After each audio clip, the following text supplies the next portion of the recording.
আমি এলোমেলোভাবে শুয়ে থাকলে ওই যে কাজের পোলা আমার রুমের দিকে আসতেছে। আমি জানি সিওর ও আমাকে দেখে জাপড়ে ধরবে, যা মন চায় তাই করবে।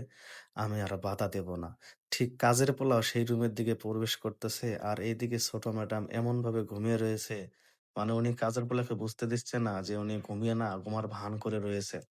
এখন দেখেন সে কাজের পোলা সেই ছোট ম্যাডামের রুমে ঢুকে সে ১ম কিছু বুঝতে পারল না এবং হাতে যে পানির মগ, সেই মগটা আস্তে করে ম্যাডামের মাথার কাছে রেখে দিল এবং সে ম্যাডামকে ডাকবে কিনা তার মানে মনের ভিতরে একটা অন্যরকম জিনিস মানে ছুঁয়ে যাচ্ছে।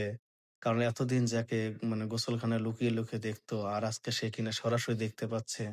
মানে কাজের পোলা বুঝে উঠতে পারতেছে না সে কি করবে? তাকে কি জাপড়ে ধরবে না ডাক দিবে? এখন কাজের পোলা নিজে, নিজে একটা ফোন দিয়ে আঁট করল, না ম্যাডামের কাছে যাওয়ার আগে আমার দেখতে হবে বাড়িতে কেউ আছে কিনা। যদিও কেউ নেই, তারপরও আমি ভালোভাবে বাড়িটা চেক দিই। আর এইদিকে দেখেন ম্যাডাম লাফ দিয়ে উঠে ভাবতেছে, যাক এটাই তো সুযোগ। তুই ফুল বাড়ি চেক দিয়ে এসে আমাকে ধরবি, আমি এটাই চাই। কারণ আমি তো আর বলতে পারি না। হাজার হলে তুই কাজের পোলা। তুই যদি আমাকে কোনো কিছু করিস আমি না করব না। এখন দেখেন কাজের পোলা সেই রুম থেকে বেরিয়ে এখন কাজের পোলা পুরো বাড়ি চেক দিচ্ছে। আর এইদিকে ছোট ম্যাডাম এমন ঘুমের ভাব করে রয়েছে মনে হয় উনি কিচ্ছুই জানে না। এখন দেখেন কাজের পোলা কতটা সাহস নিয়ে ওই রুম থেকে বেরিয়ে আরেক রুমে গিয়ে লাইট জ্বালিয়ে ভালোভাবে দেখতেছে যে কেউ আছে কিনা। ও কিন্তু ভালোভাবে জানে বাড়িতে কেউ নাই। তারপরে তার মনে একটা ধারণা যদি কেউ থাকে মানে কাজের পোলা হলে কি হবে? তার ব্রেইন অনেক রকম। সে ম্যাডামের রুমে যাওয়ার আগে হট করে মনে হলো যে না আগে দেখতে হবে যে এই দরজার বাইরে কেউ আছে কিনা। এখন দেখেন সে দরজা খুলে এইদিকে ওইদিকে ভালোভাবে সিঁড়ির দিকে দেখলো যে সিঁড়িতে কোনো লোক আছে কিনা। দেখলো যে না সিঁড়িতে কোনো লোক নাই। তার মানে আর কোনো চিন্তা নেই। এখন ছোট ম্যাডাম আর আমি। এখন কাজের পোলা দেখেন ভাই কথায় আছে না যে মানুষকে সুযোগ দিলে তো এরকমই হয়। কারণ তাকে তো ম্যাডামই সুযোগ করে দিচ্ছে। এখন কাজের পোলা সেই সুযোগটা তো নিচ্ছে ভাই দেখেন। এখন কাজের পোলা এদিকে ওদিকে তাকিয়ে আর ওনার ছোট ম্যাডাম দেখেন বেভুর ঘুম। মানে ছোট ম্যাডাম বুঝেছে যে আমি এসব কোনো কিছু জানি না। যা করার সবকিছু কাজের পোলাই করছে দেখেন। এখন কাজের পোলা কতটা সাহস নিয়ে এসে আবার সেই ছোট ম্যাডামের পাশে বসলো। এখন বসতে গিয়ে তার হঠাৎ করে মনে হলো যে না এখানে আমি বসবো না, একদম বিছানার উপরে উঠবো। ওই যে সাহস পাচ্ছে, ম্যাডাম কোনো কিছু বলতেছে না, ম্যাডাম ঘুমিয়ে রয়েছে। এটাই হচ্ছে তার বড় সাহস। এখন দেখেন, সে এইদিকে ওইদিকে তাকিয়ে এখন ম্যাডামের দিকে যাবে।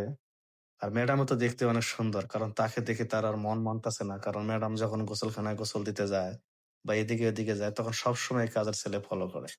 এই ম্যাডামকে যখন ধরতে যাবে তখন দেখেন ম্যাডাম লাফ দিয়ে উঠে বলে, "কি ব্যাপার?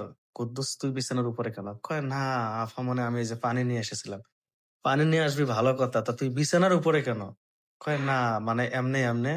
এরপরে দেখেন তাকে বলতেছে যে, "এমনে, এমনে না। তুই এখানে কি কারণে এসেছিস সত্য করে বলবি।" তখন এখন দেখেন কাজের পোলা বলতেছে, "আসলে ম্যাডাম সত্য কথা বলতে কি আপনাকে আমার অনেক ভালো লাগে।" এই কথা বলে তখন ম্যাডাম বলছে, "কি আমাকে তোর ভালো লাগে? আমাকে জড়িয়ে ধরতে মন চায়?" বলতেছে, "হয়।" বলতে, "জড়িয়ে ধরার দরকার নেই। আয় তুই সরাসরি আমার উপরে আয়।" এরপরে দেখেন কাজের ছেলে যেতেই তাকে ধাক্কা দিয়ে ফেলিয়ে দিয়ে ভাবতেছে, "কি? তুই কি ভাবতেছিস? তুই প্রত্যেকটা দিন আমাকে লুকিয়ে, লুকিয়ে দেখিস। আমি কোনো কিছু বুঝি না? আমি অনেক কিছুই বুঝি। আমি বাবা-মা কাউকে বলিনি এই কারণে, কারণ আমি নিজে ট্রাই করতে চেয়েছিলাম যে আমার ধারণা ভুল কিনা। তা দেখি যে না, আমি যেটা ভেবেছি এটাই ঠিক। তুই আসলে বদনজর। সব কাজের লোক মানে আপন ভাবলেও তারা আপন হয় না। কারণ তোর মতো কিছু দুশ্চরিত্র কাজের লোক আছে যারা তাদের মন মানসিকতা সবসময় নিচ থাকে। শোন, তোকে এই বাড়িতে রাখা যাবে না।" এই কথা বলে যখন ছোট ম্যাডাম আব্বু-আম্মুকে ডাকতে গিয়েছে তখন দেখেন সে বলতেছে, "আমার মাফ হইছে। ছোট ম্যাডাম আমারে মাফ করে দেন। আমি ভুল করছি। আমি আর জীবনে এরকম করব না।" বলছে, "ঠিক আছে তুই এখান থেকে যা।" তো ভাই এখান থেকে এই জিনিসটা শিখতে পেলাম যে আসলে যেকোনো কাজের লোককে বাড়িতে রাখলে অবশ্যই সাবধানে থাকবেন। সব কাজের লোক কিন্তু এক না। অনেক কাজের লোক ভালো আছে। তো ভিডিওটা প্লিজ শেয়ার করে দিবেন। এখান থেকে অনেকজনের সচেতন হবে যে কাজের লোক রাখতে গেলে অবশ্যই ভালো কাজের লোক রাখতে হবে। নইলে সুযোগ দিলে এই যে সদ্ব্যবহার করে দিবে। এই ধরনের কিছু কাজের লোক আছে। এখন কাজের লোক দেখেন সে নিজে, নিজে বসে, বসে চিন্তা করতেছে, "হায় এটা আমি অনেক বড় ভুল করেছি। এই বাড়ির খাবার খেয়েছে, এই বাড়ির সাথে বেইমানি করা আমার ঠিক হয় না। আমি আর জীবনে এই বাড়ির সাথে বেইমানি করব না।"